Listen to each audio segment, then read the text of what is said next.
Bem, pessoal, vamos de BTC no fim de tarde dessa quarta-feira, 11 de outubro, agora na Espanha, 21 horas e 15 minutos no Brasil, 16 e 15 da tarde. Gente, a BTC, apesar da violência dessa corretiva, a gente estressou absurdamente a banda de VWAP semanal. Eu estou no 4 horas ancorado pela banda de VWAP semanal. A gente está numa região de extrema sobrevenda, por isso que é muito provável que a gente volte para dentro dessa canaleta virtual de alta, já que sempre que a gente visita a região de extrema compra, de extrema sobrecompra ou extrema sobrevenda, a BTC volta como num efeito elástico em direção à VWAP semanal. É isso que deve acontecer. Apesar da gente estar ameaçando aqui perder para baixo, promover um rompimento descendente dessa canaleta virtual de alta, o fato é que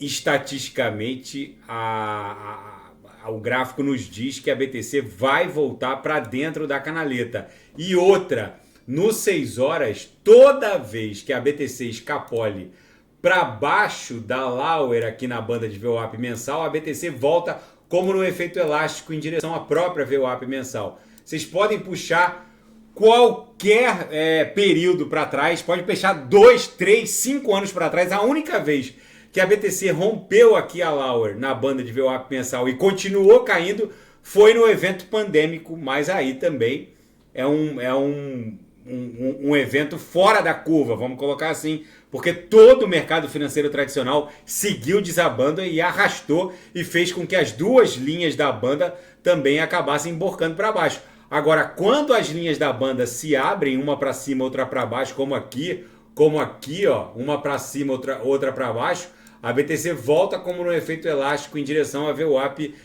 mensal. Aqui eu estou no 6 horas ancorado pela banda de VWAP mensal. A gente escapole para fora, ela volta como no efeito elástico em direção à VWAP mensal. Por isso que eu tenho para mim que a gente vai voltar como no efeito elástico em direção a 27.700. Então aqui no 4 horas a gente segue dando vigência a uma canaleta virtual de alta. Esse balezão Bolshoi aqui vai acabar redundando num estresse aqui da aresta superior. Algo acima ali de 27 mil, talvez a gente forme uma onda 1 aqui na altura da VWAP semanal, uma onda 2, uma onda 3 nesse cume, uma onda 4 e depois uma onda 5 para buscar o patamar de 30 mil. No diário segue o game.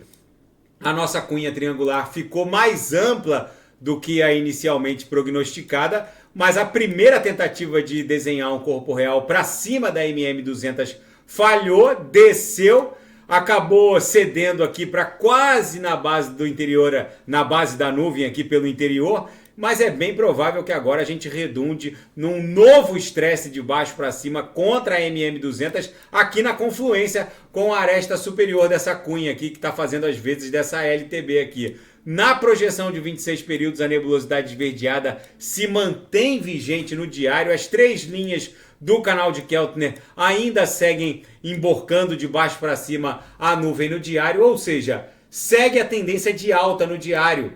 No intraday, a BTC tá um reloginho, depois de estressar a Upper, foi aqui, estressou, a gente ofertou os sinais aqui, ó, no toque da primeira Lauer, voltou para ver o VWAP, foi lucro no bolso dos assinantes, agora tá dando um trade bom aqui de retorno em direção a 27 mil. Na Seara Fática, o segundo dia de depoimento de Caroline Ellison, a ex-namorada do infame fundador da FTX, Sam Bankman-Fried, foi no mínimo bombástico.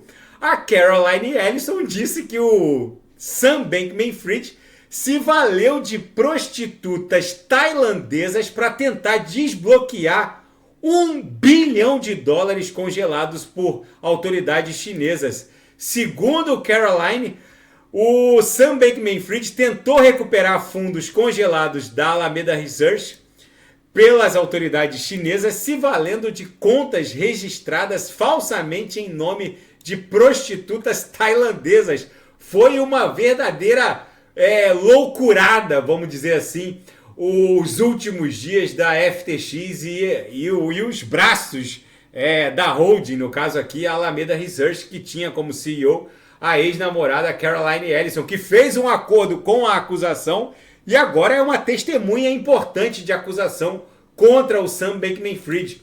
E o JP Morgan estreou um sistema de tokenização em parceria com a BlackRock.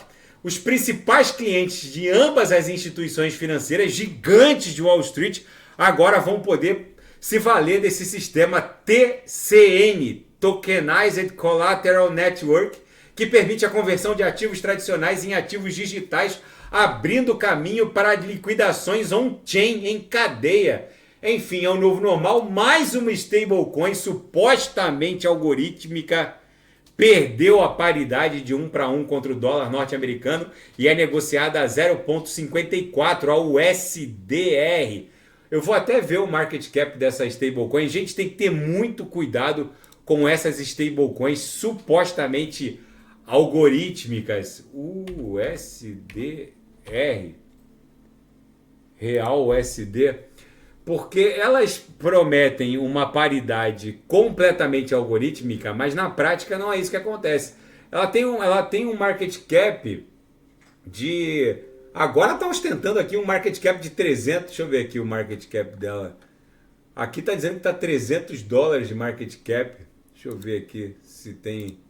O volume negociado é grande, 24 milhões nas últimas 24 horas, total supply. Não, tem um market cap de 20 e poucos milhões de dólares, está baseada na Polygon Matic. Enfim, tem que ter muito cuidado com essas stablecoins 100% algorítmicas, porque elas prometem uma paridade que acaba não se verificando na prática, justamente com o que acontece, o que aconteceu com a falida UST e Luna, que era suposta, gozava de uma paridade supostamente algorítmica e acabou colapsando. Na seara geopolítica e finanças internacionais, Israel forma um governo de emergência contra o Hamas, à medida que as mortes e os danos em Gaza seguem aumentando. A contraofensiva israelense está acontecendo e os Estados Unidos enviam 2 porta-aviões para o Mediterrâneo Oriental.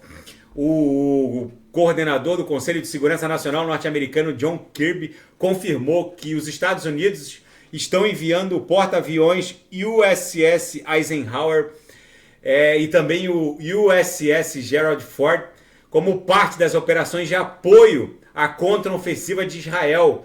Kirby também confirmou que a administração norte-americana está em conversação avançada com o Catar como parte dos esforços de mediação para a liberação dos reféns. O governo de Israel disse que existem até brasileiros entre os reféns, principalmente aqueles capturados na tal da festa rave, que estavam acontecendo num kibbutz ao sul de Israel. Enfim, o Antony Blinken acabou de desembarcar em Israel para tentar mediar essas conversações e tentar liberar os reféns. É dramática a situação dos reféns, porque o Hamas ameaça executá-los todos se Israel continuar com essa contraofensiva. Mas, diante das atrocidades que já aconteceram, é muito provável que Israel não vai recuar. Vamos ver como vai se desdobrar. O medo agora é que essa guerra se espraie e acabe atingindo o Irã,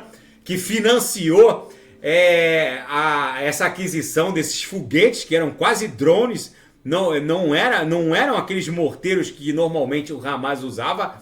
Realmente parecia que eles decolavam como uma espécie de missão teleguiada. Não era qualquer artefato de guerra.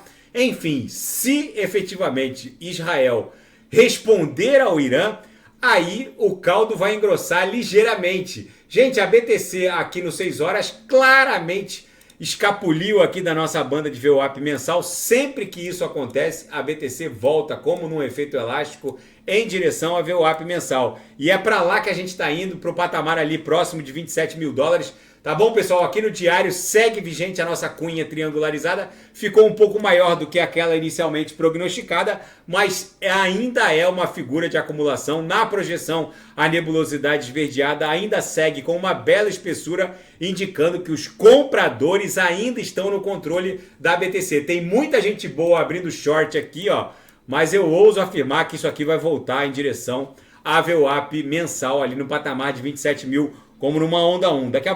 E daqui a pouco não. Se nada fugir do script, eu volto amanhã para analisar a própria BTC. Fiquem com Deus.